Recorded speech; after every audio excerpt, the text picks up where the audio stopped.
Now part of the Darkcast Network. Welcome to Indie Podcasts with a dark side.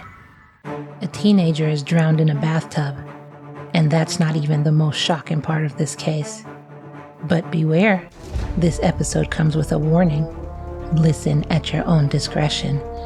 Brutality and gore alert ahead.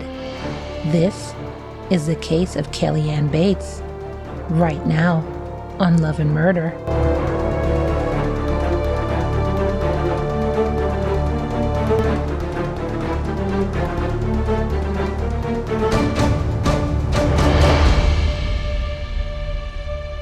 Welcome everyone, welcome to a new episode of Love and Murder, the weekly true crime podcast discussing relationships gone terribly wrong, where our motto is, you're either someone's last love or their first murder. I am your host Kai, and in today's episode, we're talking about a case of pain, abuse, and murder. Before we begin, I want to remind you that this episode is sponsored by my lambs in Patreon. Thank you so much for supporting me. Be sure to subscribe to Love and Murder right now while you're listening so you don't miss a case. If you didn't know, you can also subscribe over on our Patreon so that you don't have to hear intros such as this one or commercials that you heard before or the ones that are coming up. And you'll be a sponsor of Love and Murder. In our upcoming bonus episode this week, we're talking about a case of Luis Garavito. www.patreon.com/Love and Murder. I'll talk more about Patreon after the show. In the meantime, though, grab your butts, grab your apple juice, and let's get into some Love and Murder. Unemployed divorcee James Smith lived in the Gorton area of Manchester, UK. James's marriage ended in 1980 after 10 years of marriage because he was an abusive He'd often beat his wife and he was just very, very abusive. So his wife divorced him in 1980. He then went on to have another relationship with a woman who was 20 years old, and her name was Tina Watson. He was with her between 1980 and 1982. Again, and as is his norm, he was abusive with her. According to Tina, he, quote, used her as a punching bag. Even when she was pregnant with his child, that did not stop his abuse. He subjected her to, quote, severe beatings, end quote, while she was pregnant with his child. She said that, quote, at first it was now and again, just a little tap, but in the end it was every day. He would smack me in the face or hit me over the head with an ashtray. He would kick me in the legs or between the legs, end quote. One day, after James tried to drown her in her bathtub, Tina left.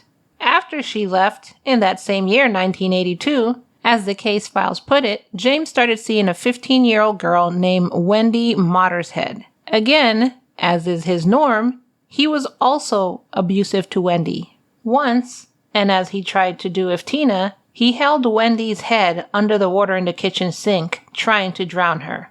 So apparently he has a thing about drowning women. I'm not really sure, but it's looking like a pattern.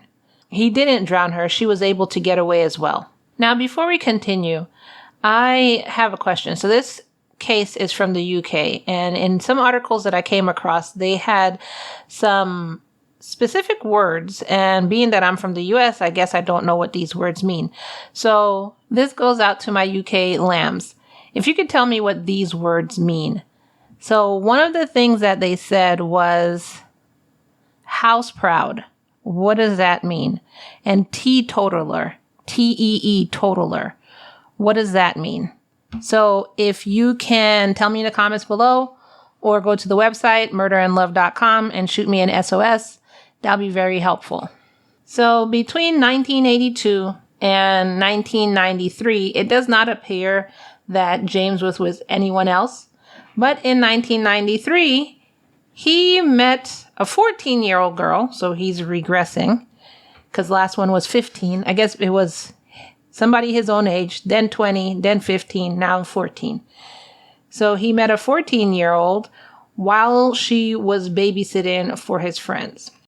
Kellyanne Bates was born on May 18, 1978 in Hattersley, Greater Manchester, England, to Margaret and Tommy Bates. While growing up, Kelly was described as a tomboy who loved playing sports. She wanted to become a teacher and she wanted to go to college to work in graphics as well. She was very ambitious in what she wanted to do. She was very headstrong, meaning in her goals, this is what I want to do. I want to be a teacher. I want to work in graphics. She loved children and she loved sports. Her mother said, quote, Kelly loved children and wanted to be a teacher. She was soft-hearted and very maternal. So how did she go about meeting James? Well, the day he met her babysitting his friend's children, he decided to act like he was helping her. He wanted to walk her home and, quote, keep her safe, make sure that, nobody would harm her. Little did she know that he was the harm.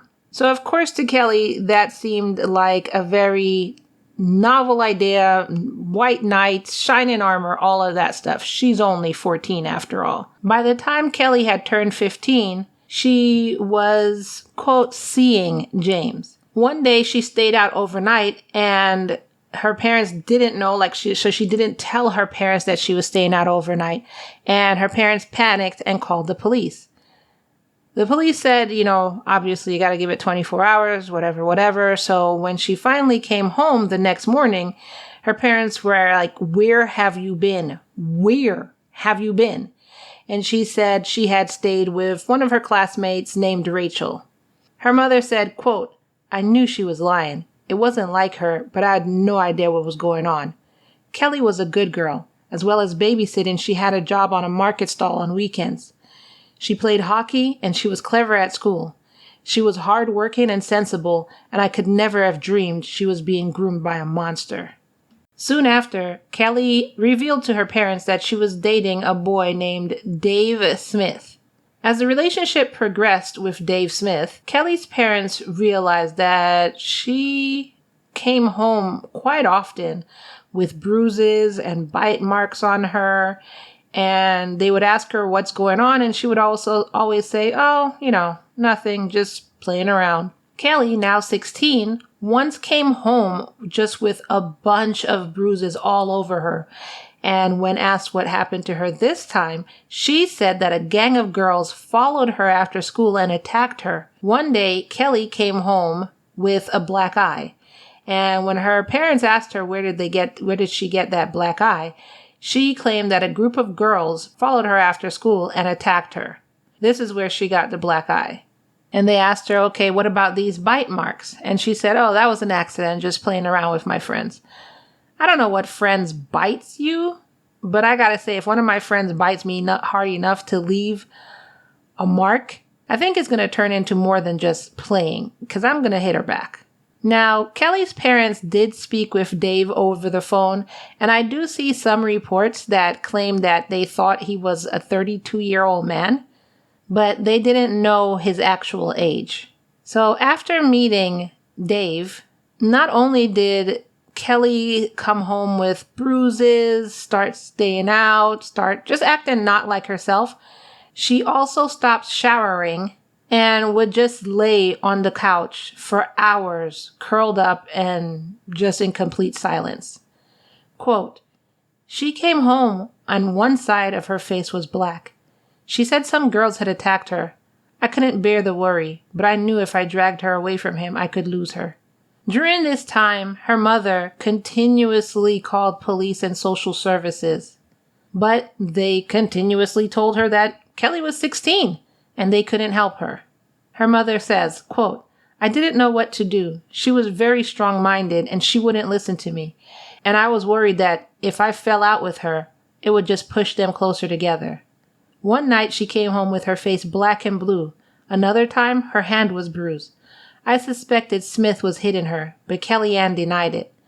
I rang the police, but they said there was nothing they could do without a statement from Kelly. End quote. Then one day, in November 1995, Kelly came home and told her parents, hey, I got a new job. So with this new job, I'm not going to be able to see you that much. And also, I'm moving out. And so on November 30th, 1995, she went ahead and moved out of her parents' house and moved into a 2-bedroom, semi-detached house with David Smith.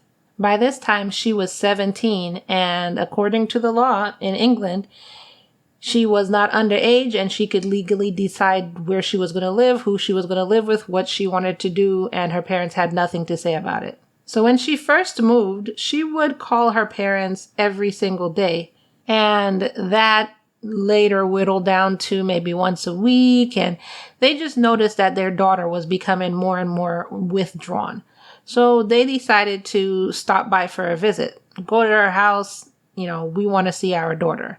When they got to the house, they noticed that there were bruises on her arm, and they said that they wanted to meet this David Smith. So they waited for him to show up, and in the meantime, Kelly would just sit. She was just sitting there looking quiet not looking quiet. She was just sitting there quietly and looking nervous, and she had her, quote, head bowed. So basically, she was internally and externally withdrawn. So of their meeting with Dave Smith, this is what her mother says, quote, "The first time I met him, he swaggered down the stairs and it made the hair stand up on the back of my neck. He was much older than I expected, and this wasn't the man I wanted for my daughter. I vividly recall seeing our bread knife in the kitchen and wanted to pick it up and stab him in the back. It was a bizarre thought. I would never normally think of anything so violent. I've thought about that moment many times." End quote. I mean, I understand. Wow, mom went into mama bear protective mode. Dude, I could dig it. Now, Kelly ended up leaving Dave, so they still think his name is Dave. Kelly ended up leaving Dave Smith very shortly because she just couldn't take the arguments with him anymore. And she moved in with her parents. And although that they tried to keep her with, them, they didn't want her moving back because there was bruises all over her that she kept just saying were accidents. But, any parent, anybody, I don't just want to say parents, anybody would know that you weren't accident prone before. Now you can't stop bumping into everything from head to toe. That's not normal. So although they suspected, literally, she's telling them without telling them that this Dave Smith is continuously abusing her, they couldn't stop her when she left their house and went back to live with him. Her mother says, quote, "In addition to worrying about Kelly Ann, our youngest son, Paul, was in the hospital for weeks, and I had a hernia operation too, so our lives were thrown into chaos. We even went round to Smith's address to try to persuade her to come home, but he was there all the time." By December of 1995, Kelly Ann was so withdrawn that she quit her part-time job. And in March of 1996, her parents got a card that was supposedly from Kelly for their anniversary, and then another one for their birthday. But the weird thing about it is that only David had written on them. So there was nothing from Kelly. And her mom said, quote, "In April, I got a Mother's Day card from Kelly in Smith's handwriting, and I'd had enough. But I was torn. I didn't want to keep going round there because I thought it was making things worse. It haunts me to think that if we had gone round there, she would be alive today." End quote. Hey lambs, you know what time it is. Cliffhanger Kai is back. Are you a book lover always on the go? Audiobooks.com has the solution for you. Immerse yourself in the world of literature wherever you are with audiobooks.com. Discover over 400,000 incredible titles from bestsellers to classics. And here's the best part. You can sign up for free for 30 days and get 3 free audiobooks by using the link in the show notes below. It's murderandlove.com/recommend/audiobooks. But as you can see, the easiest way is by clicking in the links in the show notes below. You get 30 days of free access to audiobooks.com along with 3 free audiobooks of your choice. Don't miss out on this incredible offer. Dive into your next audiobook adventure with 30 days free and 3 free audiobooks. Use the link in the show notes below. Audiobooks, where stories come to life. And now, back to the show.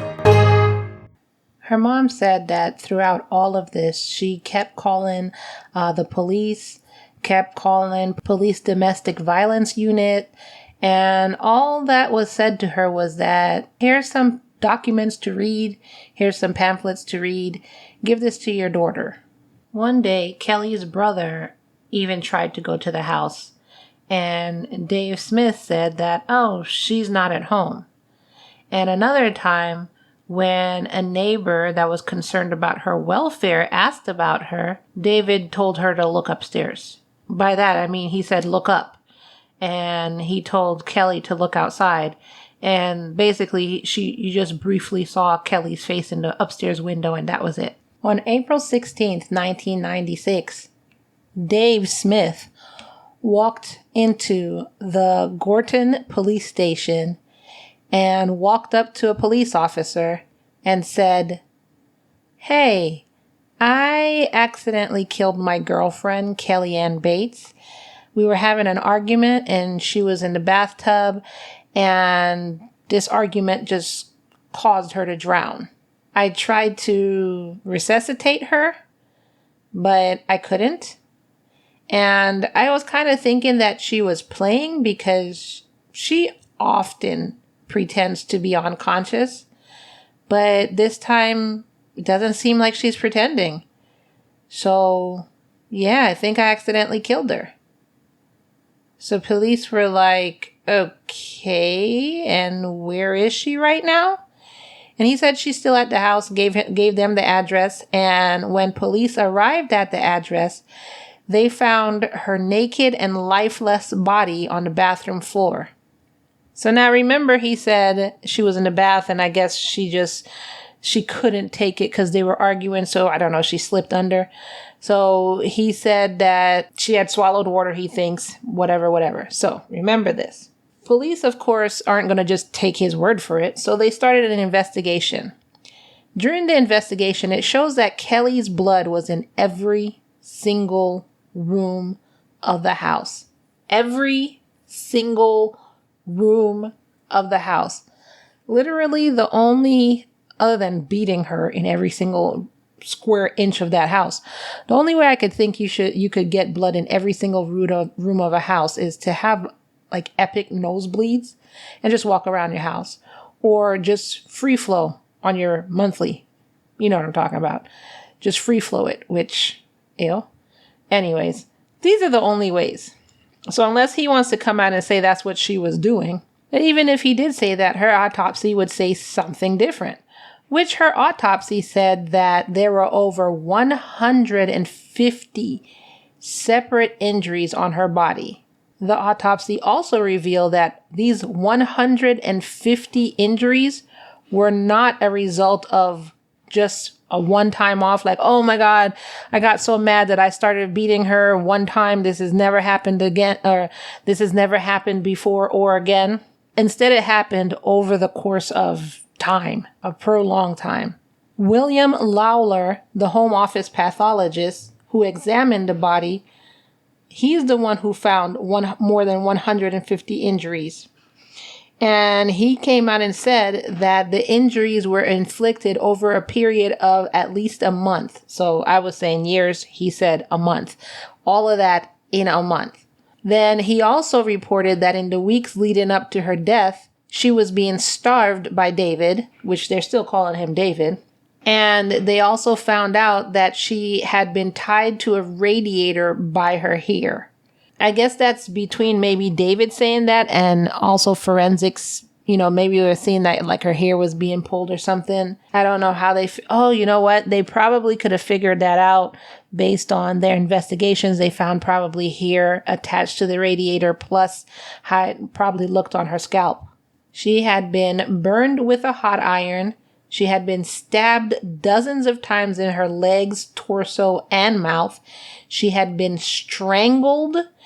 She had also been disfigured by basically scalping her. So cutting her scalp, cutting her genitals with just different tools. So it wasn't just one thing. It wasn't just a knife. It could have been a knife, a box cutter. And this is allegedly, I'm just saying what it could have been. A screwdriver, anything like that. And they also saw that she was cut using pruning shears. 5 days before her death, her eyes had been gouged out.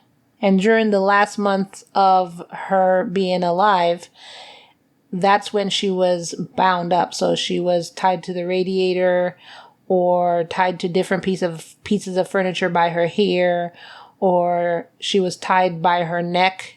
And then finally, he drowned her in a tub.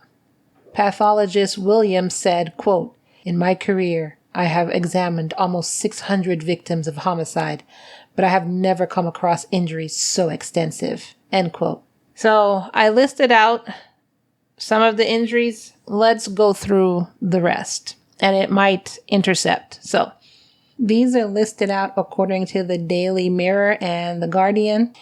The injuries that she sustained was scalding to her buttocks and left leg, burns on her thigh caused by the application of a hot iron, a fractured arm, multiple stab wounds caused by knives, forks, and scissors, stab wounds inside her mouth, crush injuries to both hands, mutilation of her ears, nose, eyebrows, mouth, lips, and genitalia, wounds caused by a spade and pruning shears, both eyes gouged out, later stab wounds to the empty eye socket. Oh my God. Partial scalping. The pathologist went on to document that the eyes had been removed, quote, "not less than 5 days and not more than 3 weeks before her death. She had been starved, having lost around 20 kg, which is about 44 pounds in weight, and she had not received water for several days before her death. The cause of death was drowning, immediately prior to which she had been beaten about the head with a shower head," end quote. Then, as if that wasn't bad enough to find out, Tommy, Kelly's father, had to go in, and he was the one who identified his daughter's body. Her mother said, quote, "People called him an animal, but an animal wouldn't do that to another animal. He's a very evil man. I think about how much pain she must have been in, how she must have thought we didn't love her because we didn't save her," end quote. Kelly was buried the day before her 18th birthday, and the pamphlets that had been given to her mom by the Domestic Abuse Division, they're still with her because she never got a chance to see Kelly after they had given her the pamphlets. So she'd been calling them all this time, "Please do a wellness check on my daughter. Please check on her. Please get her. Please, please, please. Here are some pamphlets." What good did the pamphlets do? I'm just a question. The pamphlets didn't stop anything. On November 12, 1997, the trial started at Manchester Crown Court. James pleaded. What did he plead, Lambs? Not guilty. I don't know how he's spinning that one, but he pled not guilty. Prosecutor Peter Openshaw told the jury about the torture that Kelly had endured. Quote, "The physical pain would have been intense, causing anguish and torment to the point of mental breakdown and collapse. It was as if he deliberately disfigured her, causing her the utmost pain, distress, and degradation. The injuries were not the result of one sudden eruption of violence. They must have been caused over a long period and were so extensive and so terrible that the defendant must have deliberately and systematically tortured the girl." Other people, like the once 15-year-old Wendy Mottershead, came in and testified against David, who everyone now found out that his name was actually James, and he was actually 49 or 46 or something like that. He was a 40-something-year-old man.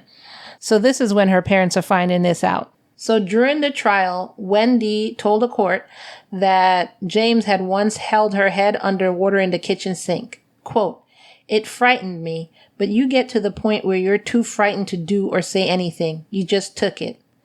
Then Tina Martin, this is the 20-year-old that he was with, came and testified against him too. She told the court that he used her as a human punching bag, like we said in the beginning.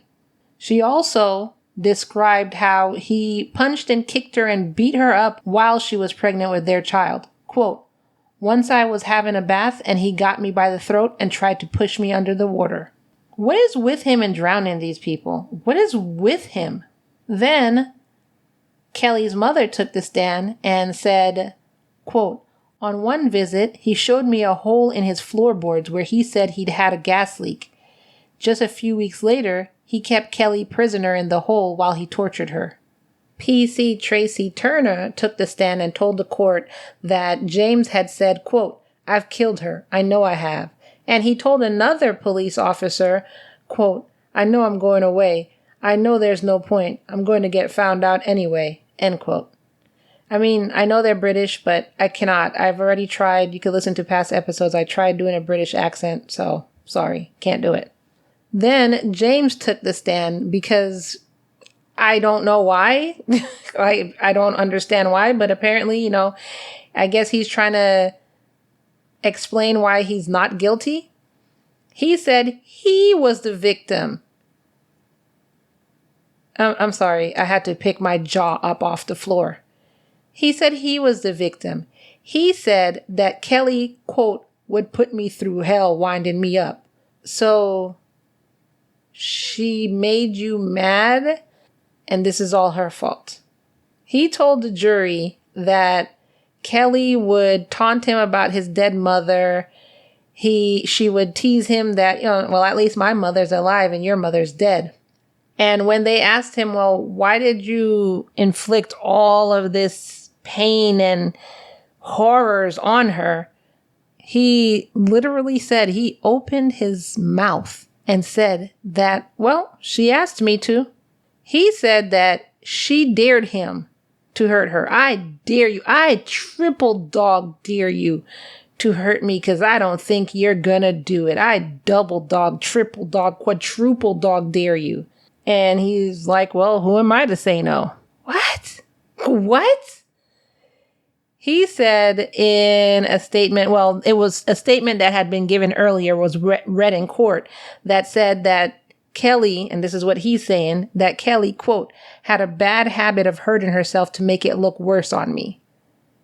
So she did all this to herself, burned herself with a curling iron, stabbed up herself, gouged her eyes out, and after they were gouged out, stabbed her eye sockets, scalped herself, starved herself, and then drowned herself in the tub, all to make it look that this was you doing it and for you to look like the bad guy. Jillian Maisie, a consultant psychiatrist, addressed the court and said that James had a, quote, severe paranoid disorder with morbid jealousy, and he lived in a, quote, distorted reality. If they let this guy go due to the insane defense, I'm done. I'm packing up this podcast and I'm done. The jury of 7 men and 5 women took 1 hour to find the 49-year-old jerk guilty of first-degree murder. On November 19, 1997, he was sentenced to life in prison, with the judge, Mr. Justice Sachs, recommending that James serve a minimum term of 20 years. Quote, this has been a terrible case, a catalog of depravity by one human being upon another. You are a highly dangerous person. You are an abuser of women, and I intend, so far as it is in my power, that you will abuse no more. End quote. After the trial, the jury was offered professional counseling to help them deal with what they'd seen and heard throughout the case, and every single member of the jury accepted this offer. Kelly's mom said she is still unable to read the autopsy report. In April 2015, which was 20 years after all of this happened, she gave her first interview to the dailymail.co.uk. This whole time she'd been traumatized and she just couldn't speak about her daughter's death, as I couldn't even imagine. Currently, she's 60 and said that one thought constantly occupies her mind. She says she wishes she killed James that first time she had that inclination to do it. Quote, I know I shouldn't say this, but I wish I'd killed him the first time I saw him. That way, Kelly would still be alive. And I can't even imagine, but I understand where she's coming from. Quote, every now and again, I phone the coroner to ask for the post-mortem report, but each time I back out. I can't face it. I never will. To this day, the murder of Kellyanne Bates is considered to be among the most horrible, brutal murders in British history. Kelly's parents have set up a local branch of the National Support Group, Support After Murder or Manslaughter, also known as SAM with 2 M's, SAMM, for other parents who are dealing with something similar. Quote, I wish I had killed Smith myself. I want him to die just like Kelly did. Not a day goes by when I don't think about it. But he had her in her clutches, and I couldn't save her. If you or someone you know is struggling with abuse at home, please call the national hotlines for UK, and there's one for United States. So the UK is 080-2000-247, 080-2000-247, and the United States is 1-800-799-SAFE. That's 1-800-799-7233. They also have options for texting or reaching out online. And you can find all of this in the show notes below. So what did you think about that case? Have you heard about that case before? That one was a really tough one for me to research and do. What do you think about the cajones on that jerk that he claims, first of all, not guilty? I couldn't have been a juror. First of all, he claimed not guilty. Second of all, he was like, well, it was her fault. She made me mad and then she dared me to hurt her. I can't even imagine what the parents were going through in that courtroom. Anyways, those are my thoughts on it, and I would love to hear your thoughts. And you have 3 ways of sharing this with me. You could tell me in the comments below, or you can join the Lamb Facebook group, which the link is in the show notes below. And finally, the best way in my unbiased opinion to do that is you can join our exclusive Lamb community here at patreon.com/loveandmurder. If you join Patreon in at only $3 a month donation, you get commercial-free episodes. So like this episode, commercial-free. You also get the extras of this case. So all the pictures that I'm going to have of this case and anything else that's attributed to this case will be in there as well. Pictures, videos, pictures of evidence, etc. You can actually get all of this plus bonuses over at patreon.com/loveandmurder. The best tier is $5 a month and above, so you can get also bonus episodes like I said before. But if you just want the commercial-free episodes, you can do $3 a month donation. www.patreon.com/loveandmurder. Don't forget to follow me on social media. All of the links are in the show notes below. And a free and easy way to help me out is by sharing this episode. So not only will you help me out, but you'll also help out the victims and the people the victims left behind by sharing this episode. Share it with your mom, share it with your brother, share it with your dad. Share, share, share, share, share. And as always, I end each episode by reminding you that it's, say it with me now, all love and no murder, y'all. Bye.